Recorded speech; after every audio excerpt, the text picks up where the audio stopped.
অনবদ্য গোল করেছিল ডেভিড, দূর থেকে শট। ডেভিড এবং শুভেন্দু শেখরের যুগলবন্দিতে প্রথম গোল পায় এই পাঠচক্র।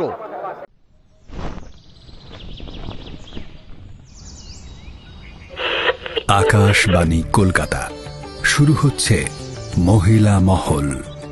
উপস্থাপনা ও প্রযোজনায় বেলা দে।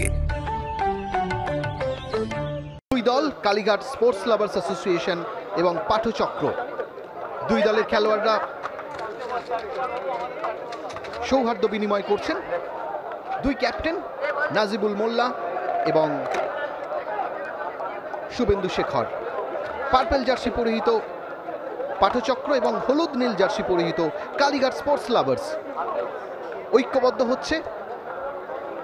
কি হয় আজকের খেলার ফলাফল? খেলা শুরু হয়ে গেল। শুরুতেই কিন্তু দারুণ একটা সুবিধাজনক জায়গায় বল পেয়ে গেছিল ডেভিড, কিন্তু এক্ষেত্রে সময় জ্ঞানে নিখুঁত হতে পারলেন না। এবারে শট কালীঘাটের, চমৎকার জায়গায় জায়গায় শট করেছিল, কিন্তু অর্ণব দাস সঠিক পজিশনে ছিল। এখানে ফাউল, আমান যাদব ফাউল করেছিল। দুর্দান্ত শট নিয়েছিল, হেড দিয়ে হাউকিপের হেড। এখানেও কিন্তু একটা দারুণ সুযোগ ছিল দ্বিতীয়ার্ধের শুরুতেই, কিন্তু বৃষ্টি এসেছিল মাঠে। খেলার ফলাফল 0-0 ছিল। একদম শুরুতেই শট সেই 34 নম্বর জার্সিধারী খেলোয়াড় আমান যাদবের।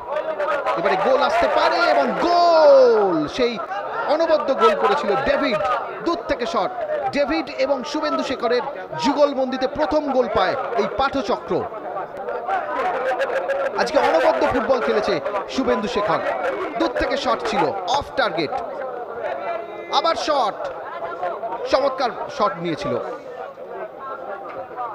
এবারে সৌরভ ফাউল করে ফেলেছে সুরজকে। গোল নাম্বার 2 আসার কথা ছিল, কিন্তু অনবদ্য জাফর মন্ডল। দ্বিতীয় গোল এলো, আপনারা দেখুন, বিকাশের এলো না, তার কারণ ভারসাম্য রাখতে পারেনি। এই গোল নাম্বার 2 চলে এলো, গোল করলো সেই অনুব্রত। শাগুন সোরেনের অ্যাসিস্ট থেকে অনুব্রত গোল করে এগিয়ে দেয় দলকে 2-0 গোলে। এবং আজকের খেলার ফলাফল Pathachakra 2, Kalighat sports lovers association 0। Extra time.